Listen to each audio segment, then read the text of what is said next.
नमस्कार, मी धन्यता सोनकांबळे. आपण पाहत आहात नागराज न्यूज. निलंगा तालुक्यात सोयाबीन गंजी जाळून देण्याचे सत्र सुरूच. पोलीस प्रशासनाला आव्हान. शेतकऱ्याच्या मुळावर उठणाऱ्या त्या शेतकरी द्वेष्ट आरोपाला कोणाचा वरद हस्त. तालुक्यातील चिचोंडी येथील भूमिहीन शेतमजुराने पैशात तोडून जमीन कसण्यासाठी घेतली. हातातोंडाशी आलेले सोयाबीन पीक कापणी करून ठेवले असता अज्ञात व्यक्तीने विठ्ठल शिंगरुपे यांचे 7 एकर मधील सोयाबीन गंजीला आग लावून देऊन जवळपास 2 ते 2.5 लाख रुपयांचे शेतकऱ्याचे नुकसान केले. ही घटना समजताच निलंगा येथील काँग्रेसचे डॉक्टर अरविंद भातांब्रे यांनी शेतकऱ्याची भेट घेऊन त्यांना तात्काळ 11,000 रुपयांची मदत करून शेतकऱ्यांना धीर दिला. दुसऱ्याची शेती पैशात तोडून कसून आपल्या संसाराचा गाडा हाकणारे शिंगरुपे यांच्या मुलाच्या लग्नासाठीची तयारी सुरू होती.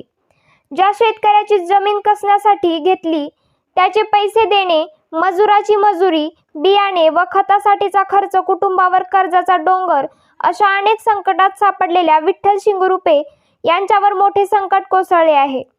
यावेळी उपसरपंच लिमराज बिरादार, भाऊसाहेब राठोडे, संतोष राठोडे, सतीश कांबळे, नितीन नायकवाडी, निलेश बिरादार, अनिल बिरादार, दीपक दोरवे, राजू शामगिरे, हनुमंत शामगिरे, मुकेश आलमले, शेखर माटीकर आदी उपस्थित होते. साहेब ते खोती केला 40,000ला. 40,000ला खोती केला. पुन्हा खात बी आज पैसे दिनी काय नाही. ते 40,000 रुपये खाता द्यायचे. रोजगार वय आहे तर 30,000 रुपये. पुन्हा औषध हे ते आणलेलं उधारच आणलेलं आहे. 30,000चं औषध आहे. 1.5 लाख खर्च आहे बघा. अंदाजे 2 लाख तर होतं. तो 2-2.5 लाख खायला महाग झालो आम्ही. आता उद्या दिपावली भागाय महाग झालो आम्ही. हे आता देणं घेणं तर लई महाग झालं. चुकतंच खात बी हे पैसे द्यायची सुद्धा व्हायलाच साहेब. उधार आणलेले तर एक आठवड्यामध्ये तालुक्यामध्ये असतील, शिरांपाळ असेल, इतरही ठिकाणी ही जे काही म्हणजे समाजकंटक आहेत त्यांच्याकडनं ही जी शेतकरी अतिशय कष्ट करून आपण पाहिलं असेल की अगोदरच पावसानं थैमान घातलं होतं, त्याच्यामध्ये एवढं नुकसान झालेलं आहे. त्यामध्येही शेतकरी कष्ट करून काही ना काहीतरी थोडंफार जे काही सोयाबीन हाताला लागणार होतं ती सोयाबीन गोळा करून त्यांच्या जी काही बनमी या ठिकाणी रचल्या गेल्या आणि त्या बनमीवाला आग लावायचं काम त्या ठिकाणी कुठंतरी द्वेषभावनेतनं केलं गेलेलं आहे. अतिशय चुकीच्या घटना ह्या घडत आहेत आणि इतके वाईट परिस्थिती आहे की त्या शेतकऱ्यांनी स्वतः रोजगारासोबत कष्ट करून त्या म्हणजे सोयाबीन वेचायचं काम केलं. त्या रोजगाराचे पैसे दिले नाहीत. काही लोकांनी आडत्याकडून उचल घेतलेली पैसे. आता ह्यांनी बघा, हे शिंगरुपेंनी, विठ्ठलरावनी ही शेत आता त्यांनी म्हणजे तोडून केलेलं आहे. ह्या शेतकऱ्या शेतमालक जे आहे त्याला 40,000 रुपये त्यांनी दिलेले आहेत आणि द्यायचे बाकी आहेत. ह्या राशीवरती पैसे देणार होते. जे आता रोजगारी ह्यांच्याकडं म्हणजे होते, ज्यांनी परवा दिवशीच ही बनीम रचली, त्यांचे देखील पैसे ह्यांना म्हणजे देणं बाकी आहे. आता अशा परिस्थितीमध्ये या शेतकऱ्यांनी, ही भूमिहीन शेतकरी खरं तर म्हणजे ह्यांना काय स्वतःची जमीन नाही, ही दुसऱ्याची जमीन कसतात. अशा परिस्थितीमध्ये ह्या लोकांनी काय करावं? प्रशासन, मी पाहिलं आता शिरांपाळ डिगोल्डा घटना घडली होती, ती बिरादार म्हणून ते शेतकरी तहसीलदाराकडे गेले. ते तहसीलदार तक्रार घ्यायला तयार नाहीत की ती ही पोलिसाचं काम आहे, आमचं काम नाही. म्हणजे कुठेतरी या गोष्टीकडं म्हणजे आम्ही जेवढे, आता माझा प्रयत्न आहे की शेतकऱ्यांचं ही जी नुकसान झालेलं आहे या सगळ्यांना घेऊन मी खरं तर कलेक्टर मॅडमकडे जाणार आहे आणि त्यांनाच किंवा यांना कशा पद्धतीनं मदत करता येईल, मग ती मुख्यमंत्री सहायता निधीतून असेल, त्यांच्या ह्याच्यातून काही असेल. कारण आता ठीक आहे, तुम्ही म्हणल्यासारखं मी काय थोडंफार जेवढं घडेल तेवढं आपल्या परीनं प्रयत्न करतोय, पण तेवढ्यानं काही होणार नाही. यांचं फार मोठं नुकसान या ठिकाणी म्हणजे झालेलं आहे आणि हे एकतर जमिनीचं नुकसान झालं आहे ते भरून निघणार नाही आणि जे काही थोडंफार निघणार होतं त्याच्यानं खरं तर मीठ मिरचू काहीतरी घरचा किराणा भरणार होते ही लोक, ती देखील अशा या म्हणजे द्वेषभावनेतनं जे कोणी करलेलं आहे त्याच्यामुळं होऊ लागलं.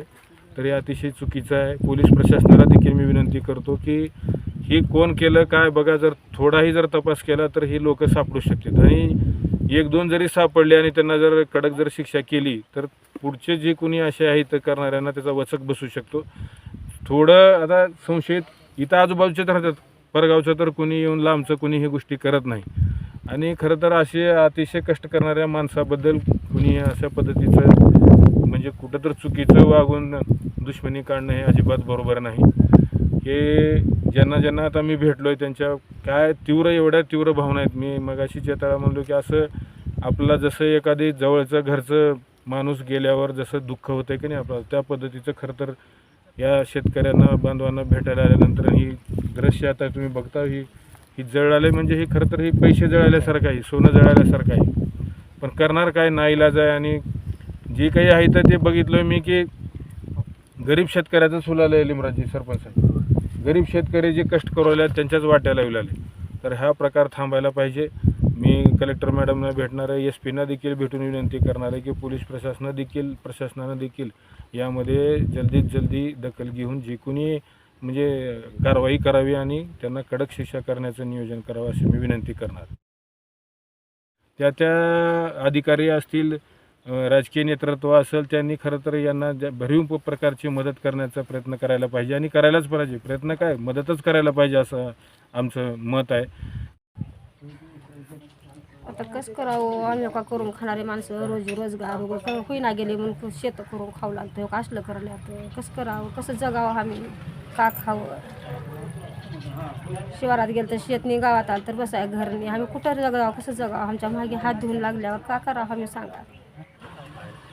आता लोकांचं असं दे घ्या काही काढ भांडवल करून खातावं बघा. आता मदत करावं बघा सरकारनं आम्हाला, आम्ही गरीब माणसावर करून खाणारे. हात उपसन तर हापसून आमचा पाय उपसणं, आम्ही लंगडे मुगडे उगं काहीतरी करून खावल्या द्यायला हो का. आता त्यांनी मान्य करावं, आम्हाला काहीतरी देवं मान्यता. हे कुणाचा दुश्मन नाही. ह्याने एकतर ह्यानं भूमिहीन आहे, ह्याची शेती नाही. एखाद्या शेतकऱ्याचं कृतीपत्रक म्हणून पैसे देऊन करतो आणि त्याच्यात कष्ट करून ह्याने हे सगळं भागवतो. आता कुणाच्या पोटातलं काय ते काय सांगू शकणार. दुश्मनी नाही, काही नाही, फक्त कष्टकरी आहे ही. लोकांचं काही असं भावना असेल म्हणजे ह्यानं कष्ट करूला उत्पन्न काढलं ह्याचं काही नुकसान हो अशी बी काही भावना असतील. काय सांगावं साहेब, शेतकऱ्याला प्रशासन बी साथ देत नाही, निसर्गही साथ देत नाही आणि ह्याच्यामधून हे असे कृत्य घडतात.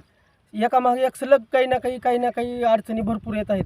ही शेतकरी आता गेल्या 40-45 वर्षापासून मी जसं जन्माच्या अगोदरपासून लोकांची शेती करतो, ह्यांचं असं झालेलं. कधी आजाराने त्रस्त असतात तर कधी असे नुकसान होत असते. त्याच्यामुळे शेतकरी खूप नाराज आहे आणि प्रशासनही लक्ष देत नाही याच्याकडे. भावना काय व्यक्त करावं साहेब, त्यांनी येतच नाही आमच्याकडे. आता असे नुकसान झाले, ही नुसतं एक बनीमच नव्हती, ही स्वप्न होती साहेब. स्वप्नाचा नायनाट झाला ही पार. कशी दिवाळी करणार ही माणसं सांगा. आणि प्रशासनाचं जरासुद्धा लक्ष नाही. इथे प्रतिनिधी पण बघा येत नाहीत. आज ह्यांचं झालं, उद्या त्यांचं होतं आहे, उद्या त्या गावात होते. हे सर्वांचं असं होत चाललं तर शेतकरी जगणार कसं. शेतकरी राजा म्हणतात सगळेजण देशात, मग राजाची कुठं तर दखल आहे का नाही. प्रशासन बी जबाब घेत नाही, निसर्गही साथ देत नाही, त्याच्यामधून असे कृत्य घडतात. ह्या माणसाची अक्षरशः दिवाळी होणं कठीण आहे.